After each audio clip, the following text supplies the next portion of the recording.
안녕하세요. 레드캐슬입니다. 오늘의 칼럼 주제는 RP도 이제는 혁명이 필요하다입니다. LOL은 베타부터 지금까지 다양한 방면에서 발전을 보여준 게임입니다. 20명 남짓한 영웅은 어느새 100명을 넘어섰죠. 노멀 게임뿐이던 매칭도 랭크 게임 시즌3 시작을 앞두고 있습니다. 수정의 흉터와 증명의 전장 같은 새로운 모드도 추가되었고요. 그래픽도 업그레이드가 이루어졌습니다. 관전자 모드도 추가되었고요. 이러한 다양한 변화들 중에서 가장 혁신이 느린 부분은 어딜까요? 제 개인적인 생각으로는 RP를 소모하는 목적의 변화가 가장 약했다고 봅니다. LOL의 RP 소모 대상은 크게 영웅, 룬페이지, 스킨, 부스터 이렇게 네 가지가 있는데요. 그 중에서 영웅과 룬페이지의 경우에는 IP로도 구입이 가능하고 부스터의 경우 그 인기가 그리 높지 않습니다.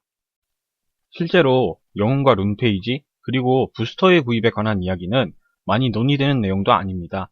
계정을 생성한 지 얼마 안 된 유저분들이 처음 룬을 구입하는데 IP를 대량으로 소모하여 영웅과 룬 페이지를 구입하기 위한 IP가 부족할 때 이러한 상황에서 영웅이나 룬 페이지의 구입에 관한 이야기가 주로 나오지요.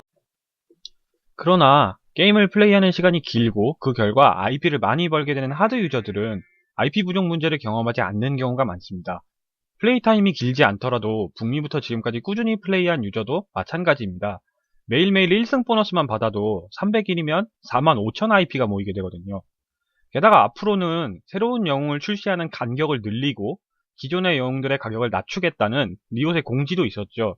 이는 결국 IP를 소모하는 새로운 컨텐츠가 나오는 속도가 느려진다는 의미입니다. 결국 롤의 RP 소모는 스킨에 집중되어 있습니다. 스킨은 오직 RP로만 구입하는 시스템을 가지고 있으니까요. 또한 돈으로 힘을 구입하도록 만들지는 않겠다는 리옷의 멋진 신념과도 일치합니다. 게임 내 밸런스에 전혀 영향을 미치지 않도록 만들어져 있지요. 다른 RP로 구입할 수 있는 대상들에 비하여 스킨에 관한 이야기는 훨씬 자주 나옵니다. 이는 유저들의 관심이 그만큼 많다는 의미라고 생각됩니다. 1시간에 무려 20개 이상의 스킨 관련 글이 롤인벤의 자유 게시판에 올라오기도 합니다. 그러다 스킨에 너무 RP 소모가 집중된 나머지 캐릭터의 외모에 크게 신경 쓰지 않는 유저들은 RP 구매 욕구가 매우 낮습니다. 또한 스킨 이외의 부분에서 RP의 발전이 상당히 미비한 상태입니다. RP의 발전이라는 말이 유저에게 돈을 쓰도록 강요하는 것이라고 오해하실 수도 있는데요. RP의 발전이란 뜻은 돈을 쓰도록 강요하는 것이 아니라 기존에 만날 수 없던 긍정적인 체험을 제공하는 것, 이렇게 해석하고 싶습니다. 리옷은 결코 돈으로 힘을 판매하지 않고 힘이 아니라 기존에 가질 수 없던 편리함이나 즐거움을 제공해 줄 수 있다면 유저들도 즐거운 마음으로 RP를 충전할 수 있으리라고 생각합니다. 따라서 이 글은 돈으로 힘을 판매하지 않는 범위 내에서 기존의 강점인 스킨을 더욱 발전시킬 방향과 기존의 단점인 스킨 이외의 부분을 발전시킬 방향을 따로따로 살펴보겠습니다. LOL의 스킨은 꾸준한 발전을 보여준 부분입니다. 초기에 나온 스킨들의 경우 북미 서버를 이용하던 한국 유저들은 색칠놀이라는 표현을 사용했습니다. 초기에 나온 문도 스킨의 일러스트를 보시면 피부만 녹색으로 바뀌었다는 걸 알 수 있죠. 단순하게 색깔만 조금 변경된 스킨들이 주류를 이루었던 초기와는 달리 이제는 사운드, 스킬 이펙트, 외형 등이 스킨을 통해 다채롭게 변화하고 있습니다. 최고의 스킨이라고 불리우는 테마 스킨인 펄스건 이즈리얼의 경우 아주 다양한 형태로 변화한 걸 볼 수 있죠. 이러한 발전과 더불어 앞으로 추가될 만한 스킨의 변경점으로서 두 가지를 제시해 보려고 합니다. 우선 지금까지의 스킨이 캐릭터의 기본적인 외향을 유지했던 점을 탈피하여 외형이나 성별을 완전히 초월하는 스킨을 만들어 볼 수 있습니다. 이에 관한 대표적인 예시가 같은 AOS 장르의 게임인 혼의 성별 전환 스킨입니다. 이러한 스킨은 특정 성별의 캐릭터를 선호하는 유저들에게 큰 환영을 받을 것입니다. 또한 기본적인 캐릭터의 컨셉트를 해치지 않는 선에서 성별을 전환하여 게임과의 괴리감이 없도록 충분히 조절할 수 있을 것입니다. 물론 이렇게 큰 변화를 주는 스킨의 경우 기존의 캐릭터와 너무 큰 괴리감이 느껴지지 않도록 주의해야 할 필요가 있습니다. 같은 AOS 장르의 카오스 온라인에서 나온 성별 전환 스킨의 경우 많은 LOL 유저들이 이렇게까지 해야 하나 라는 글을 올린 바가 있습니다.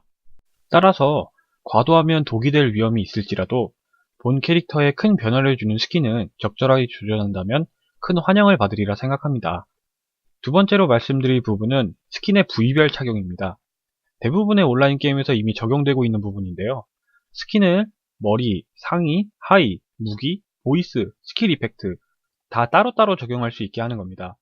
예를 들어 뼈밖에 없는 쥬라기초라스 스킨에 머리만 신사초가스 스킨을 착용해서 더더욱 기괴한 모습을 만들 수도 있고, 가터벨트는 좋은데 모자는 싫은 유저는 마피아 미스포춘의 가터벨트와 비밀요원 미스포춘의 모자 없는 생머리를 조합할 수 있는 거죠.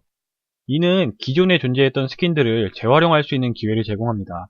따라서 그래픽 측면에서 생각보다 필요한 작업량이 적어지게 되겠죠. 단순히 좋아하는 여성 캐릭터의 스킨을 조합하는 걸 상상하는 것만으로도 흐뭇해하는 유저들이 있다는 점을 고려할 때 이는 분명히 유저들의 만족감을 끌어올리는 결과를 만들 수 있을 거라고 생각합니다. 자, 이제 진짜 혁명적인 발전이 가능한 부분을 논의해보고 싶습니다. 기존에도 충분히 발전되어 온 스킨이 아니라 예전에는 없었던 새로운 부분을 추가시키자는 이야기입니다. 과거에 모든 온라인 게임의 수익 구조가 정액제였던 시절에서 넥슨의 새로운 발견으로 부분 유료화라는 혁명적인 수익 구조가 등장했던 것처럼 예전에는 볼 수 없던 새로운 부분을 발견하는 겁니다. 이 부분의 경우 밸브의 시스템을 모티브로 삼는 것이 좋다고 생각합니다. 최근 외국의 유명 웹진에서 세계 최고의 게임 개발사로 뽑히기도 한 밸브인데요. 밸브는 세계 최고의 게임 허브라고 불리우는 스팀을 보유하고 있고, 스팀에서 얻는 수익 덕분에 게임의 수익성에 집착하지 않아도 되는 특이한 구조를 가지고 있습니다. 이로 인해서 아주 독특한 부분 유료 상품을 개발하는 데 성공했다고 봅니다. 바로 도타2와 e스포츠 상품의 결합이죠. 대표적인 예시로 토너먼트 관전권과 팀 서포트 배너가 있습니다. 우선 토너먼트 관전권부터 설명을 드리도록 하겠습니다. 화면을 보시면 다양한 도타2 프로 대회의 관전권이 판매되고 있는 것을 알 수 있습니다. 단순히 관전권이라고 하면 LOL의 프로 대회를 보는 것과 차이가 없는 것으로 오해하기 쉬운데요. 현 LOL과 같이 일반적인 대회를 무료로 인터넷 스트리밍을 통해서 시청하는 것도 가능합니다. 그러나 관전권을 구입하게 되면 대회 징계진의 옵저버처럼 자유롭게 시점을 전환할 수 있으며, 도타2 특유의 관전 시스템을 이용하여 각각의 플레이어의 분당 골드 획득량이나 분단 경험치 획득량 등등 다양한 정보들을 확인하실 수 있습니다. 또한 대회의 리플레이를 영구적으로 소장하실 수 있습니다. 며칠 전에 있었던 IEM 대회에서 아주블레이즈 팀의 경기가 중계가 안 돼서 아쉬워하신 분들이 많이 있었는데요. 이런 경우에도 관전권을 가지고 있다면 자유롭게 경기를 시청하실 수 있습니다. 또한 관전 도중에는 자신이 원하는 중계를 선택하여 들을 수 있죠. 자기가 좋아하는 선수의 화면으로 고정시켜두고 볼 수도 있고요. 다음으로 팀 배너에 대하여 설명드리겠습니다. 지금 화면에 나와 있는 게 현재 판매되고 있는 월드 엘리트 팀의 상징물인데요. 이걸 구입하게 되면 프로팀을 서포트해줌과 동시에 리오스의 월드컵에 해당하는 밸브의 도타2 인비테이셔널 대회에서 해당 팀이 경기에서 승리할 때마다 선물을 받게 됩니다. 스킨 이외의 컨텐츠는 이외에도 유명한 성우를 기용한 아나운서의 변화라던가 할로윈이나 크리스마스 때 사용된 맵 장식을 평소에도 사용할 수 있도록 판매하는 등 다양한 분야가 있을 수 있습니다. 그럼에도 불구하고 제가 이걸 꼭 보여드리고자 한 이유는 LOL 자체가 전 세계적으로 e스포츠계의 강자로 자리 잡고 있기 때문입니다. 세계적으로 e스포츠에서 3대 강자로 꼽힐 만한 게임이 도타2와 스타크래프트2 그리고 LOL입니다. 그 중에서도 LOL이 가장 큰 규모를 자랑하고 있죠. 그러나 게임 자체 내에서 e스포츠 팬들을 위한 컨텐츠는 가장 부족한 편입니다. 여러분도 소환사 아이콘에 자신이 좋아하는 프로게이머나 프로팀의 마스코트를 사용해보고 싶다는 생각 한 번쯤 해보시지 않으셨나요? 부디 리엇도 단순한 스킨의 발전이 아니라 유저들을 만족시킬 수 있는 새로운 컨텐츠를 내놓기를 기원해봅니다.